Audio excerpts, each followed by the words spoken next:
ഓണസദ്യയിൽ ഒഴിച്ചുകൂടാനാകാത്ത ഒരു പ്രധാന വിഭവമാണ് കട്ടിപ്പരിപ്പ്. നല്ല ചൂട് ചോറിൽ കട്ടിപ്പരിപ്പും കുറച്ച് നെയ്യും കൂടി ഒഴിച്ച് കഴിക്കുമ്പോഴാണ് കട്ടിപ്പരിപ്പിന്റെ ആ യഥാർത്ഥ രുചി നമുക്ക് മനസ്സിലാവുന്നത്. അപ്പോൾ എല്ലാവർക്കും ഓണം സീരീസിന്റെ 11ാമത്തെ എപ്പിസോഡിലേക്ക് സ്വാഗതം.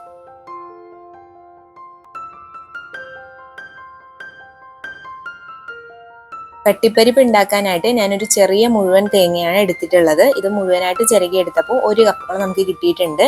ഇത് നമുക്ക് മിക്സിയുടെ ജാറിലേക്ക് ഇട്ട ശേഷം 1-ാം പാലും 2-ാം പാലും അടിച്ചെടുക്കേണ്ടതുണ്ട്. ആദ്യം ഞാൻ 1-ാം പാലാണ് കുറച്ച് വെള്ളം ചേർത്ത് അടിച്ചെടുക്കുന്നത്.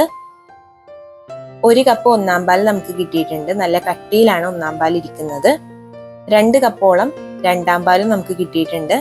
തേങ്ങാപ്പാൽ രണ്ടും നമ്മൾ മാറ്റി വയ്ക്കുക. ഇനി 150 ഗ്രാം പീസ് പരിപ്പാണ് ഞാൻ കട്ടിപ്പരിപ്പിനായിട്ട് എടുത്തിട്ടുള്ളത്. ഇത് നമുക്ക് കുക്കറിലേക്ക് ഇട്ട് കൊടുക്കാം. ഇനി അടുത്തതായിട്ട് 6 ചുവന്നുള്ളി നമ്മൾ ചെറുതായി കഷ്ണിച്ചത് ഇട്ട് കൊടുക്കാം. ഇതിലേക്ക് 2 പച്ചമുളക് നെടുകെ കീറി ഇട്ട് കൊടുക്കാം. 1 തണ്ട് കറിവേപ്പില.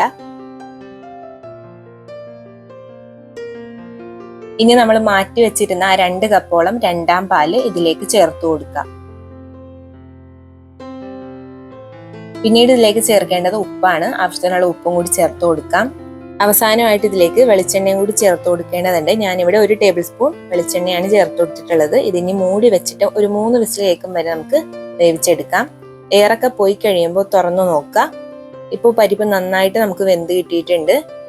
പരിപ്പ് ഒരു പേസ്റ്റ് പരുവത്തിലായി പോവരുത്, എന്നാലും നല്ല രീതിയിൽ ഒന്ന് ഉടഞ്ഞും കിട്ടണം. ആ ഒരു പരുവത്തിനായിരിക്കണം നമ്മൾ എടുക്കേണ്ടത്.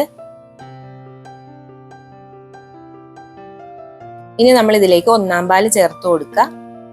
1-ാം പാല് കൂടി ചേർത്തിട്ട് ചെറുതായിട്ടൊന്ന് ഇളക്കി യോജിപ്പിച്ചെടുക്കുക. ചെറുതായിട്ടൊന്ന് ചൂടായാൽ മാത്രം മതി. പിന്നീട് നമുക്ക് ഫ്ലെയിം ഓഫ് ചെയ്യാം. അപ്പോൾ നമ്മുടെ കട്ടിപ്പരിപ്പ് ഇവിടെ ഓൾമോസ്റ്റ് റെഡി ആയിട്ടുണ്ട്. ഇനി ഇതിന്റെ രുചി ഒന്നുകൂടെ ഒന്ന് എൻഹാൻസ് ചെയ്യാനായിട്ട് നമുക്ക് കുറച്ചുകൂടി പരിപാടികൾ ചേർത്ത് കൊടുക്കാനുണ്ട്.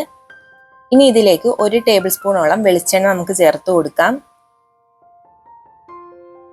പിന്നീട് 1 ടീസ്പൂൺ നെയ്യും കൂടി ചേർത്ത് കൊടുക്കണം.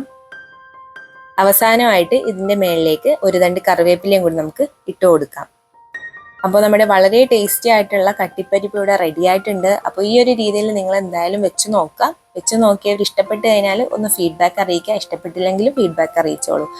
നമുക്ക് സദ്യയിലൊക്കെ കിട്ടുന്ന ആ ഒരു കട്ടിപ്പരിപ്പിന്റെ ടേസ്റ്റ് ഇല്ലേ, അതേ സെയിം ടേസ്റ്റ് ആണ് ഈ ഒരു കട്ടിപ്പരിപ്പിന്. ഈ ഒരു വീഡിയോ ഇഷ്ടപ്പെട്ട് കഴിഞ്ഞാൽ ലൈക്ക്, ഷെയർ, സബ്സ്ക്രൈബ് മറക്കല്ലേ. അപ്പോൾ നെക്സ്റ്റ് ഒരു ഓണം വിഭവമായിട്ട് കാണുമ്പോൾ ബൈ.